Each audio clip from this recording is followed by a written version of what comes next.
On today's episode of Gathering the Kings. Let your ego aside a little bit. We can always get better. And as long as you have that mindset, it changes everything. You are listening to Gathering the Kings with Chaz Wolfe, featuring fellow 7, 8, and even 9-figure business owners who have real battle scars from business and life, but have prevailed as the king that they are designed to be. We welcome high-performing entrepreneurs to the stage in order to reveal the real of the real on what it takes to build a successful business today. We dissect the good and bad decisions they've made along the way that give a true and accurate picture of the journey of success and how you too can get there. Through this dialogue, you will learn the value of growing your network and surrounding yourself with power players and kings like today's guest. Grab your pen and notebook because we're about to dive in. What's up, everybody? I'm Chaz Wolfe, your host, Gathering the Kings podcast. Today, I have a super unique guest. They're all unique, but today I got Landon Malave here on the King stage. My brother, how are you? I'm doing well, Chaz. How are you? Dude, I'm sure there's a ways I could be better, but I feel pretty darn good. I'm appreciative that you're here. This is unique because, dude, we know each other, man. And I've had a few friends here on the show. I've had some high performers, but we know each other through Gathering the Kings, specifically the mastermind group. And so we'll get to talk about that here a little bit later. But dude, it is an absolute pleasure to not only know you, be friends with you, to run with you, but to have you here sharing with all the other entrepreneurs today. I want to plug that for the listener because they're going to get a ton of opportunity, of mindset, and they should be inspired here today as well. Landon, I know you got a couple different businesses and you're in the process of scaling multiple at the same time. Tell me what kind of business that you're in. So we kind of started as a just full landscape construction company. Over time, it's manifested into this whole another realm, I guess you could say. Yeah. I was super fortunate in the fact that I learned how to build waterfalls from my mentor, who's 78 now, and he taught me the ropes. And it really took my business to a whole nother level that I really didn't know I was really capable of. Within that came some faux rock stuff that he did in zoos and stuff all over the world. But I already had the landscape side dialed in. And so I just expanded on it. So ultimately what we're doing is we're going to separate into 3 entities: water features and waterfall construction and maintenance, and then high-end residential landscape. So patios, pergolas, fire pits, all that kind of stuff. And then start manufacturing faux rocks. So we can make all kinds of different cool rock formations and waterfalls and all kinds of cool stuff. So that's where we're headed.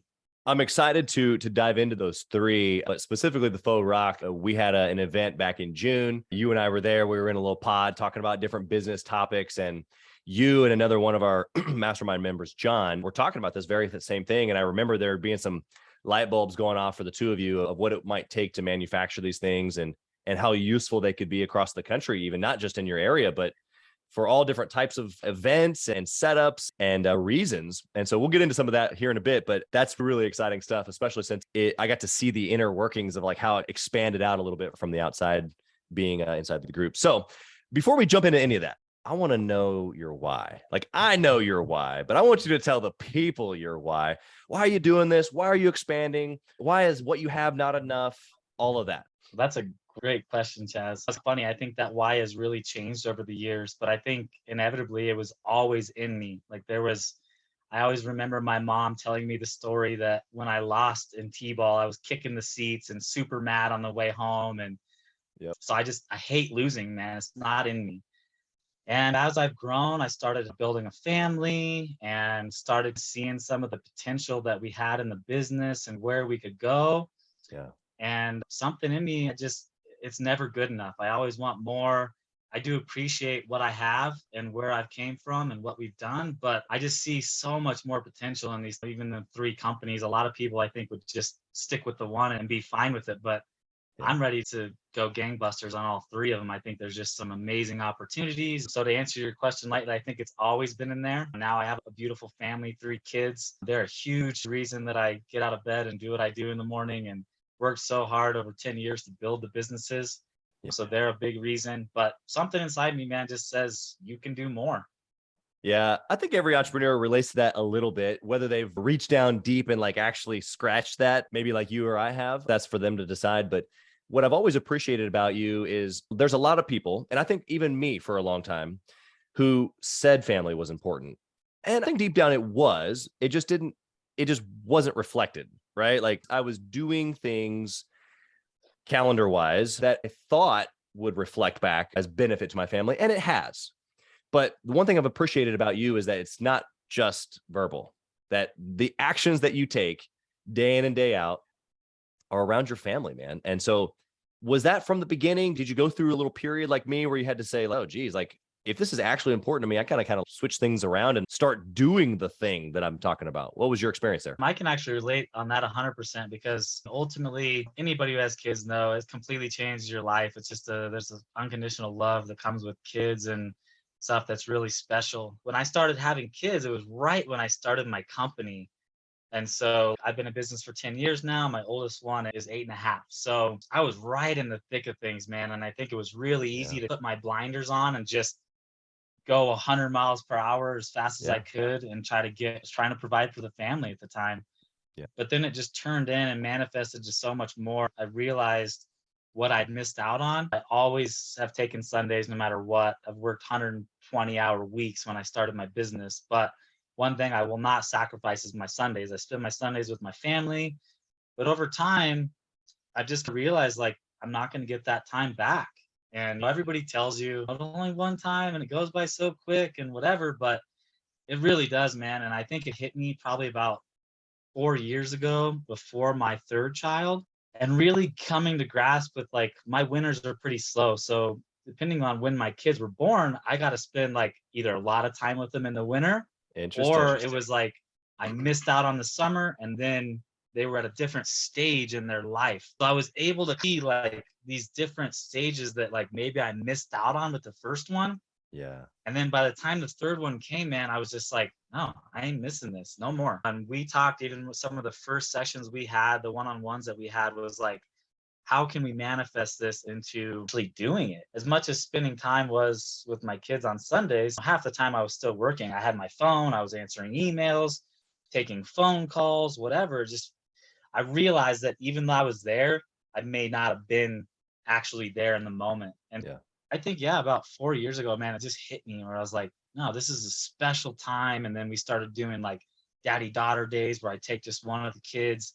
We go do like top golf and bowling and just let them do whatever they want, go crazy for a day. And pretty special, man. I remember the first time I did that with my oldest, and she on the way home was like already thinking about the next time. And in that moment, I just realized like how special that was to her, but then also how special it was to me. I got the chills just telling you here, but it was a special moment, man, in my life where I just kind of realized that they're super important, man. This is the reason we're here. And 100%. It's easy though. When you're going, you just go because you have to. And I've gotten to this point in my career where it's like, I need to take the time and spend the time where it's important rather than just put my blinders on. And it was a special time for my life too, when that happened. Yeah. I think the underlying story that you're telling is that the entrepreneur right now who's listening, they're not at 7 figures yet. They're wearing a bunch of hats. They're overwhelmed. They're stressed. They're just like, are we going to make it through the winter in your example or whatever? And the blinders feel easy. It is what's easy, right? Like there are seasons, there are times blinders are effective and they need to be, right? We have to be able to know how to dial in for the better of our family, for the better of our situation, the business, whatever. Generally speaking, though, you can do both. You can be obsessed with your family and the business. I think that the permission that most entrepreneurs need of what you're saying is once you just have that like realization moment, I can think of several of these that I've had where it's like, okay, you put the blinders on because you like it. You're obsessed with it. I get a different dopamine hit, if you will, from building a business than I do from coloring with my children who are 8, 6, and 3. And it's just a different level of, ooh, I really enjoyed this. It doesn't mean that I don't enjoy them. It just means that I get a different level of engagement with this. So I just had to switch my mind and go, okay, what am I doing here? So for me, it was like, I'm building my children. Oh my good, what? I'm building them. How they will be with the wealth that I'm creating is literally predicated on these minutes right now. Yeah. And so I think it's just mindset and it's permission. I can be obsessed with both, which you gave us a huge depiction of. I was going to ask you in that, and this is a little bit more practical and we'll get into some business stuff here, but it's the clients that maybe call Saturday or call Sunday, or the clients that have an issue with you not being available all the time are really probably the ones that aren't the best fit anyway. Like bigger picture, you want a client, whether it's a large water feature or across the country faux rock for a wedding venue thing that's being built, or it's just a landscape design pergola. You want that client to value family like you do. Absolutely. And that's something that kind of over time, at first you just do what you got to do. And after I realized how important it was to me, I make sure to reiterate that to my customers and go, hey, listen, my family's number one. I'm going to do whatever I can to make you the best backyard or waterfall or whatever. But ultimately, if my daughter calls me and she needs me, I'm going. And once I got to that point where it was like, at the beginning, you think you need every job, right? You're just hungry. You're trying to get everything you possibly can. You don't have a bunch of leads. Once things kind of start moving in and rolling in and you realize you start getting in the rhythm, I really started making sure that everybody knew I was on that same page. And once that happened, that respect came from the customers immediately. Oh yeah, totally. I totally get that. Hey, I'm going to my daughter's birthday party at school today, so I'm not going to be available. Oh yeah, no problem. A lot of times you just don't even think about telling your customers that because you feel like they don't care or they don't want to know. But I think just having that open communication and going, hey, this is what's important to me. Yeah. And like you said, it's not only just a mutual respect, it's a whole nother level of respect that they look at you as a business owner, a very successful business owner now with multiple companies doing different tasks. It's like, man, for that guy to say that, and then to then to do it, I find that it actually connects me with the right type of client. And I assume that you probably feel the same way. And as you expand, you'll continue to filter that way. Let's get into your story a little bit. You said you've been in business 10 years. You were grinding for a while. You were this, that, and the other. But before you even started, I want to know, was there a journey before this? How did this business come about? How did you meet your mentor? Give us a little bit of the backdrop.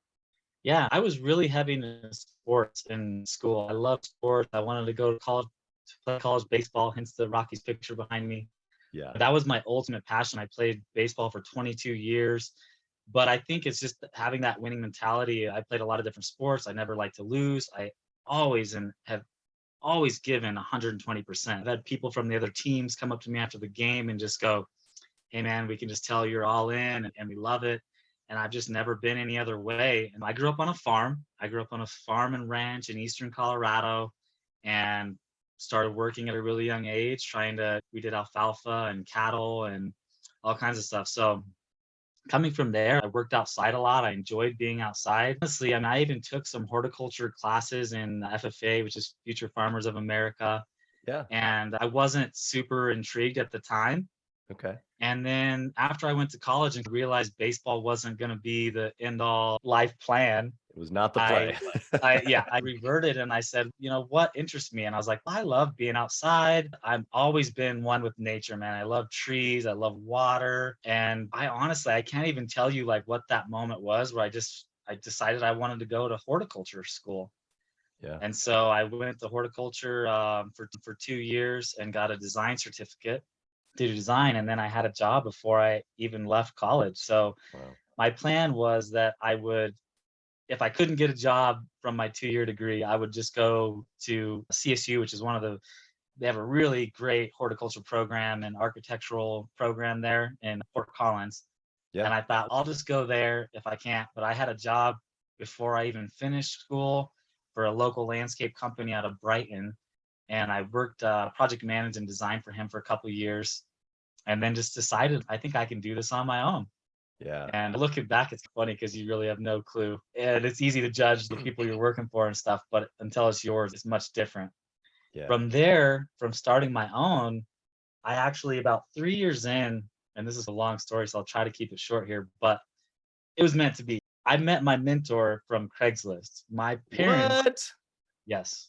My parents, I need to write this in a book. My parents were looking for a telehandler, which is like the extendable boom tractor that we load alfalfa with. We always had them. Rick had one, which is my mentor. I was 3 years into my business, my landscaping business. And my mom came home and she called me and she's all excited. And she goes, Landon, you've got to meet this guy. We went to look at this tractor that we're going to buy.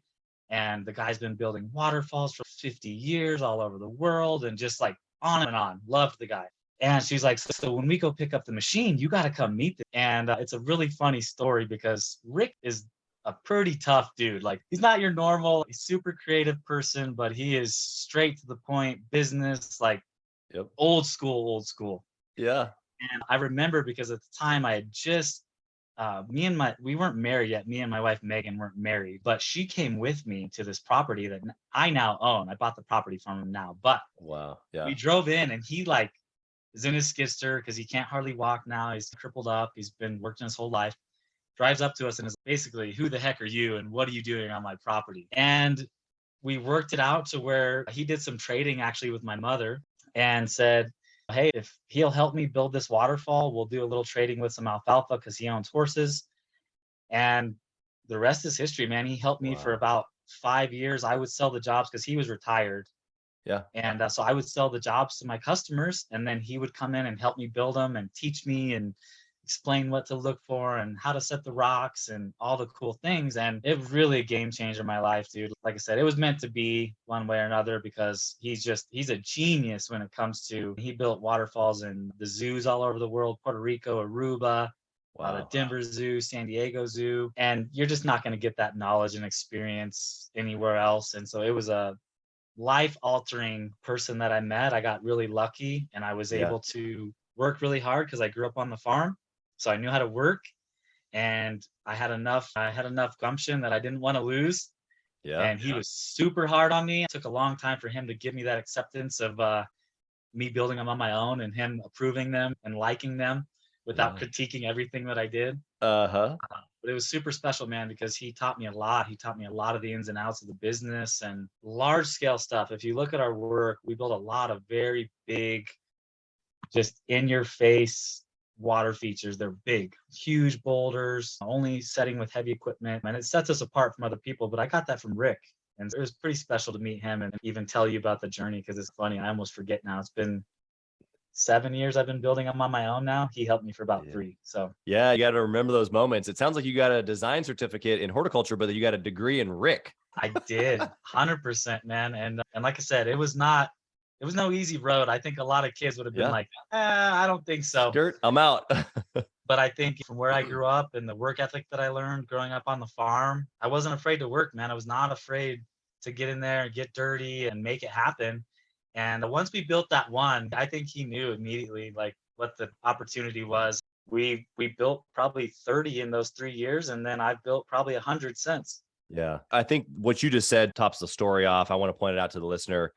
Rick knew from the beginning, whether he said it or not. He obviously was super hard on you throughout the time. He definitely didn't give you approval right away. But the reality of it is that he probably knew because you were hungry.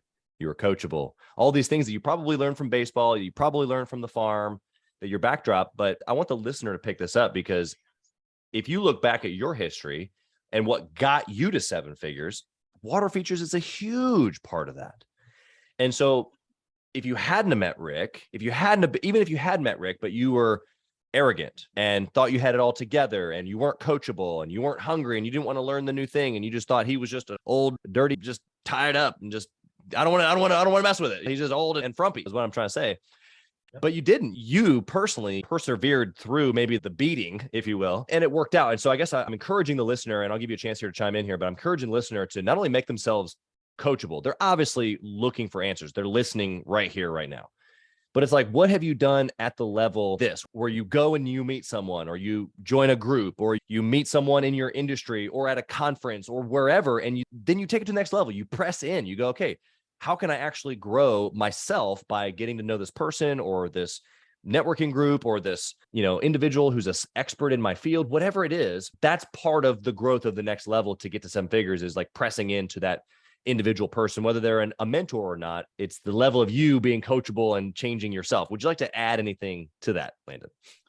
Yeah, man, because really there's only 2 times in my life that I actually experienced this life-changing moment. And it was like after I was doing 7 figures and I just felt like I wasn't going anywhere else. Like I was just in a kind of a rut, which is why I joined these groups. And I'm in this group, which has been fantastic, and another one for sales training and stuff. And ultimately, you got to want it enough. And I think I had an ego. I ain't afraid to say it. I had plenty of an ego. I thought I learned from the best guy in the world and I was the best. I think it just took that moment of realization of, hey, you can always be better. You can always do better. You can be more efficient. You can, make the customer experience better. There's just so many different aspects of what we do. That's not just, and I reiterated this to my guys this morning, it's a 360-degree view. You got to look at all those aspects and you got to want it. But that one in the middle of my life, I was like, I don't need anybody else to help me. I don't need you. You need me. And once I flipped that mindset with Rick, because I had to really, taking a beating is saying it. It was tough. He was screaming at me. That's just how he learned. I love him for it. But it was that other moment, like when I joined these groups where I realized like, there's so much power in you actually understanding and taking a step back and going, hey, set your ego aside a little bit. We can always get better. And as long as you have that mindset, it changes everything. It truly does. I was at the point in my career where I was like, I'm done. Like, this is it. This is as far as I can go. I've just pushed myself to the max. There's no way in heck that I could go any further on my own. And then I had to take another step back and join these groups and learn from other people and other experiences and go, it is possible. It's changing your mindset again. So from going from a doer and doing all this work, and the guy said, I can't do it, I just step in and do it for him, to being a teacher, which is what I've really become over the last year and a half, 2 years, trying to get it from 7 figures to 8, going, hey, this is the only way to go there. And why try to do it on your own and fight yourself and not take other people's experiences to heart and try to learn and grow. I think it's super important, man. But there's a point in your life where you just have to realize doing it alone is not going to get you where you want to go. Yeah. And it sucks. It's not fun. It's lonely. It's real lonely. Like with someone or by myself. Now, granted, I am an introvert. I do like my time in the tree stand. I get that. But man, why would you want to go to a party by yourself? Nope. There's a time and a place. Okay, so let's get practical here. Let's go early on. First, like 2, 3, 4 years in your business. I want to know of a good decision that you made that you can look back on and go, boom. If I had a chance, I'd do it over and over again. What was it? That's another good question. I think ultimately that's got to be the time where I decided to go out on my own. And I just realized you got to take that step. A lot of people, I think, look at it and go, man, should I really do this? They way overthink it. They overanalyze some of the things. And sometimes, you want to be thoughtful about your decisions and stuff. But I think taking those leaps of faith to try to get to that next level and joining a group like this and doing those little things is key. And if I wouldn't have done those, there's no way I would be where I'm at today. It's not possible.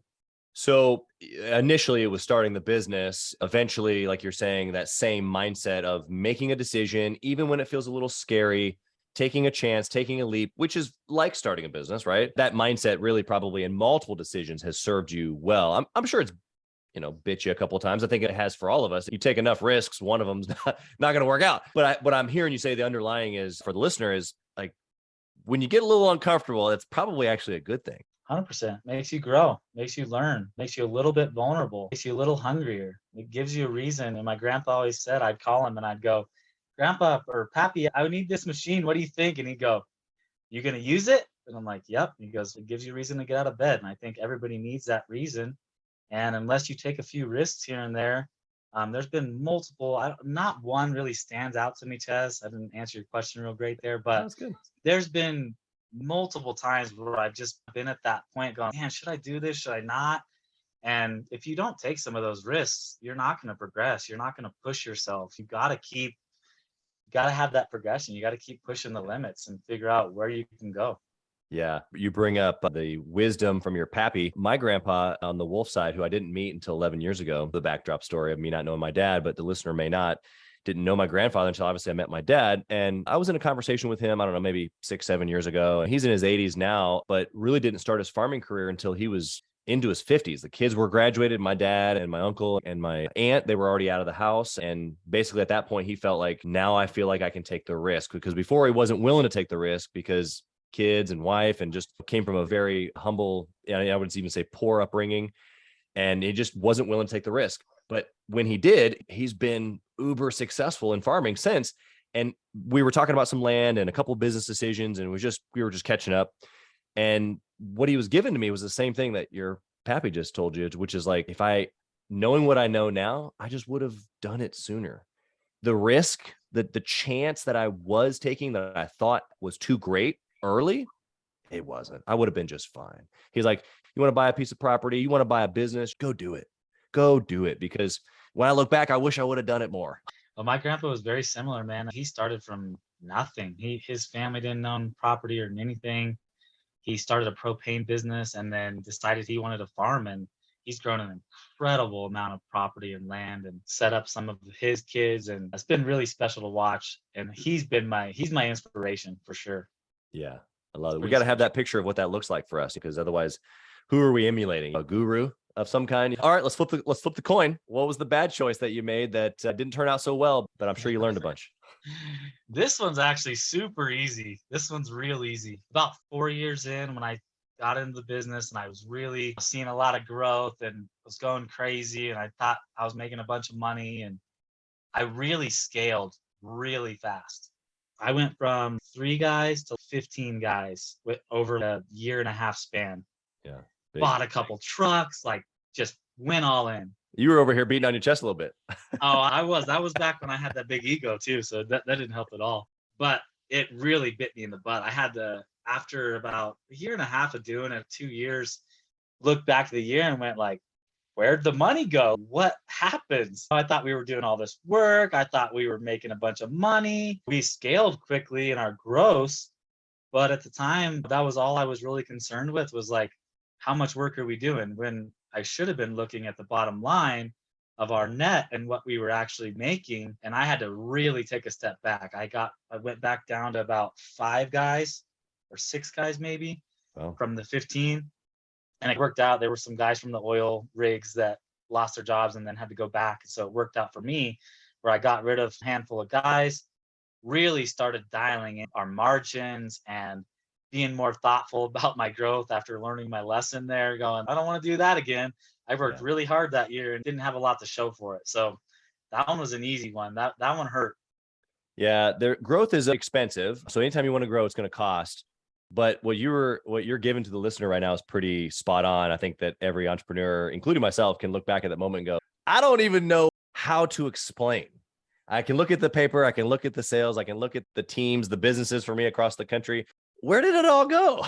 And you're right. It's outside the moment. Yeah. And so from out of that, you're talking about dialing in process, dialing in margin, dialing in probably your pricing, your sales process a little bit, the execution and efficiency on the back end. Anything you want to add there as far as what kind of came out of that? Basically everything you just said, just really dialing it in, making sure my numbers were good when I was bidding and estimating and selling the projects, all the way to project management and making sure the guys were being efficient, making sure they had the right equipment to be efficient, setting them up for success. There's a lot of that when you're growing that gets pushed to the side because you're just too busy with other things. And so I would just say for anybody listening, just take that time, think it through, take those leaps of faith, but also dial in everything that you're doing, because as you grow, so does your overhead. And that was the thing that I overlooked, was that, yeah, we were doing a bunch of work, but our overhead was also growing, and I wasn't finding the middle ground and making sure we were making our margins. So it's a lot of different stuff. It was a multitude of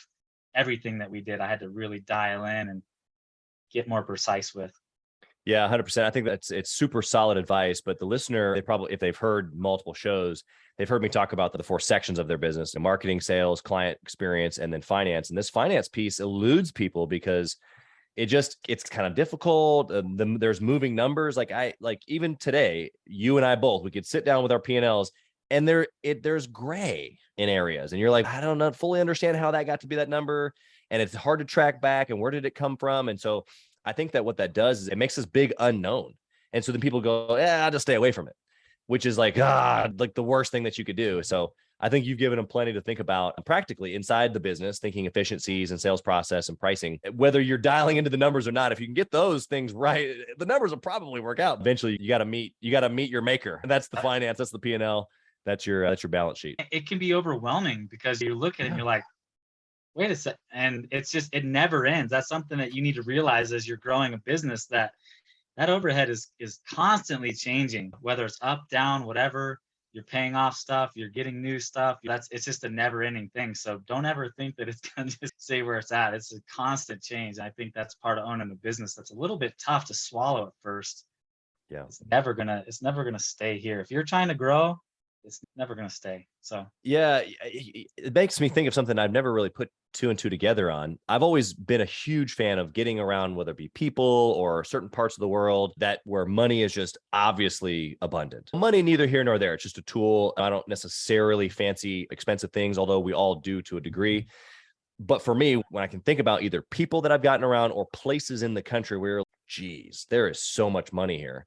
And you start calculating in your brain, as an entrepreneur, if you don't intentionally do that, or even just a simple vision board, like a board on your wall, and you got a car that you want and you got the number or whatever is your thing. I don't have a car on mine, but it's a piece of property or it's something for your family. I don't know. But knowing the number makes you then realize on the back end, like we were saying, when those expenses are growing, you don't fumble on that. Like you can see the sales growing and it's okay that your expenses are growing because you're thinking of something so much bigger that you're after. It's just not a big deal. We know that this is where we're going, because otherwise we get stuck on one more zero, two more zeros, three more zeros. It's like a lot until it's not.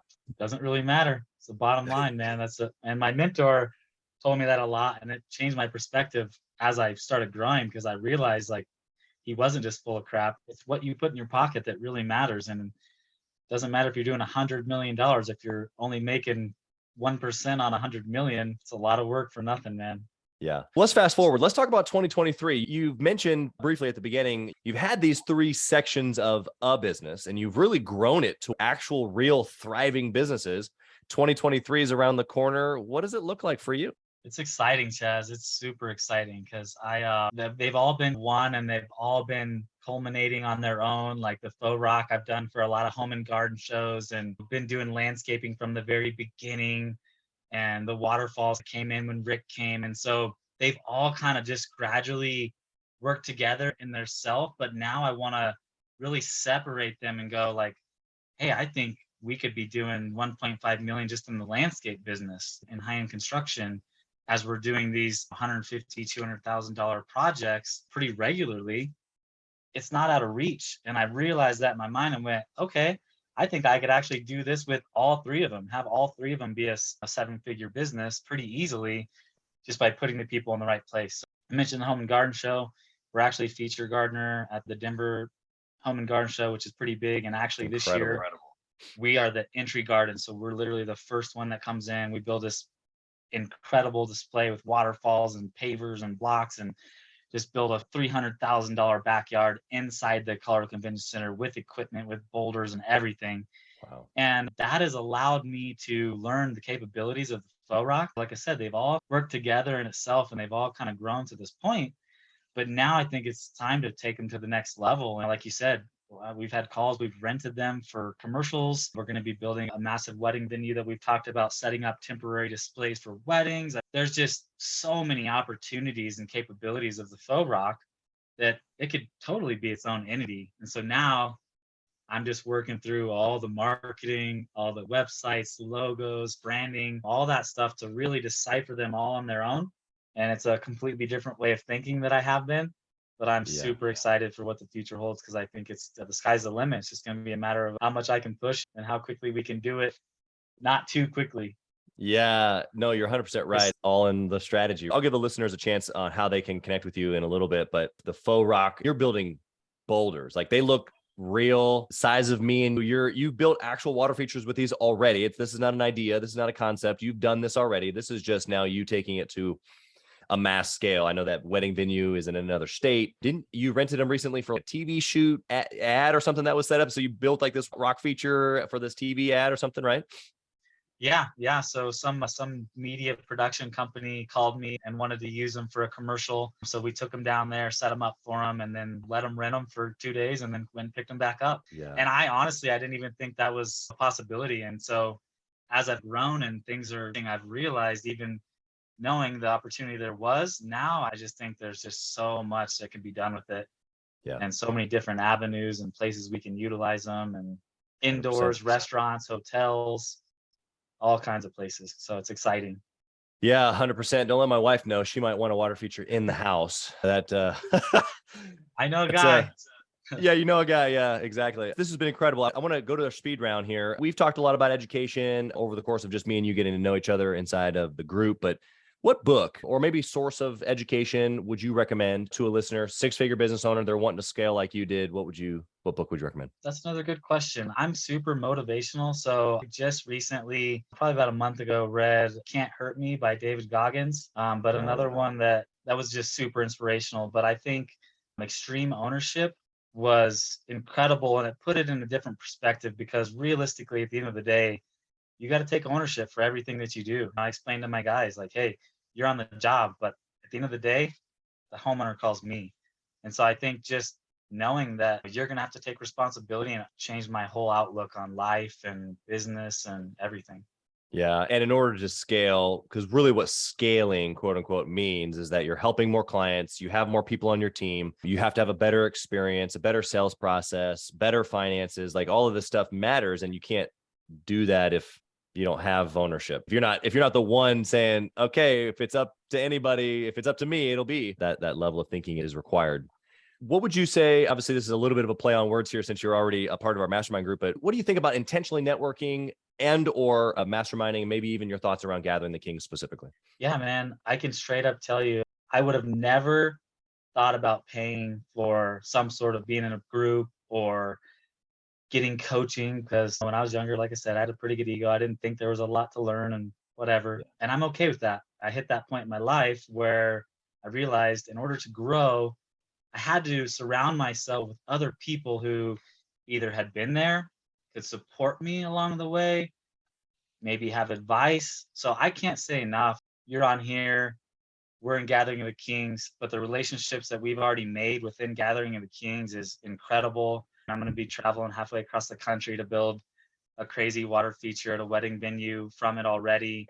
Surrounding yourself with the types of people that think the same as you. I mentioned earlier, it gets pretty dang lonely growing a company. We don't think like everybody else thinks. And it's easy to hide in the corner and go, just keep going. And allowing yourself to be around other people that think like you, that are willing to support you. You can't put a dollar amount on it. It's just not possible. It's incredible the relationships that we've made in the groups and what we've learned and the advice and from other people's experiences. There's just, like I said, there's not a number you can put on it. So like you just said, like obviously jobs that you've won, fine. Like that's an easy measurable, right? Like quantifiable, money you paid, money you're going to, like easy, 10x. But all the other things that matter more, but it's so difficult as a six-figure business owner or even an early seven-figure business owner to really go, do I pay for something like this? Do I it's a difficult pill to swallow. I remember swallowing it myself, going to a conference for $2,500. I was like, I have never paid this type of money for a 2-day deal. I was just like, this is crazy. Now I'm like, oh, it's only 2,500. Who's going to be there? Okay, great. What am I? Okay, great. Boom. Oh, that's it. Oh, because of the power of what you just said, not only just the relationships, but all the things that are unmeasurable. Yeah. Relationships are key in business, in life, in everything. But a lot of times those relationships that you really need, as close as you would hope they would be, they're not as easily attainable. Like the relationships you build in your business just happens naturally. Whereas building a relationship with somebody you don't know halfway across the country that thinks like you, wants to help push you, help you grow, help you learn. It's really special, man. And with the opportunity we have with social media and all these ways, like we're Zoom calling now across the States, it's really incredible, the connection. And I was even skeptical at the beginning with us being halfway across the country with other people going like, how much can we really connect? But because we all really think alike, it was so quick that it blew my mind. And then when we get together, we're going to meet up in Kansas City. I am stoked, man. Like I'm so excited to see everybody get together, go have fun, learn and grow, right? That's what it's about. So it's very special. And I would highly encourage anybody who's on the fence, just do it. My wife looked at me like I was nuts when I told her, but it's another one of those making those decisions. You put yourself out there on a limb and got to get better. It's funny too. You didn't tell me that at the beginning about Megan, but what I do know about Megan is obviously I've met her and we've chatted a couple of times since, but the feedback that she's told me since of, oh my gosh, he's a different guy. Thank you for providing an opportunity for this guy to be crazy with other crazies. It actually helps us, is generally the feedback. And it's, man, for even a wife to have that type of transformation through you having the transformation that you've had, that's pretty powerful when you really think about it. Yep. Landon, we're coming close here to the end. I got one last question for you. If you could whisper in the younger Landon's ear, what would you say? Oh man, I got to go back to the ego thing, man. Set your ego aside. Realize that there's always room for improvement. There's always somebody who's been there, done it. Don't let your ego get in front of you and hold you back. Yeah. Get a little vulnerable, put yourself out there, meet new people. You have nothing to lose. What's the worst case scenario? 100%. Love that. You've been sensational. I don't say that obviously because you're my buddy at this point, but dude, if the listener was listening today, I know that they can't stay the same. They're either going to choose to stay the same or they listen to you and they're going to grow. How can the listener connect with you? They want to connect with you as an entrepreneur. They want to test you to actually make sure that you're an actual member of Gathering the Kings and make sure this is real. Maybe they have an event coming up or they're part of a business where they need faux rock and they need to rent and or buy your product. How can they find you? So we are all over social media. You can find us at LCM Landscape, landscape.com. We're in the middle of refining all that right now, but if you just search our company name, you're going to see all the water feature stuff and all that. We're on TikTok, Instagram, Facebook. We're everywhere, YouTube. So if you just search our company, LCM Landscape and Design, you'll find us. Dude, I obviously appreciate you and your willingness to serve and give. But dude, you gave more than the listener bargained for today here. And so thank you for that. Of course, I wish you nothing but blessing on your family and your businesses. And man, 2023 is going to be big for you. The 3 categories that you're pressing into, can't wait to see what you do with it. Thanks for being here. I appreciate it, man. Thank you for having me. It was a pleasure. Thank you for listening to Gathering the Kings today. I hope that you were able to pull out a few nuggets to go apply into your business right away. More importantly, though, I hope that you're realizing that it takes more to be successful than just being by yourself, doing it all on your own, carrying the weight all by yourself. What I have realized, not only in my own journey from multiple businesses and multiple different industries, and now interviewing literally over 200 or 300 other very successful 7, 8, and 9-figure business owners, is that it's tough to do it alone. And so Gathering the Kings literally exists to bring together successful entrepreneurs. In fact, we are putting together 1,000 kings, specifically who are grateful but not done. We're intentionally assembling kings who fight tooth and nail for their business, family, and communities. And here's what we believe, that in the pursuit of excellence in those areas, that it ignites within us the responsibility to govern power and forge a lasting legacy. So if that relates and resonates with you, and you know that you need people around you, sharp, qualified, other very successful business owners, I want you to go to gatheringthekings.com. I want you to take a look at what we're doing and see if it makes sense for you to be part of our pursuit to 1,000 kings. Talk soon.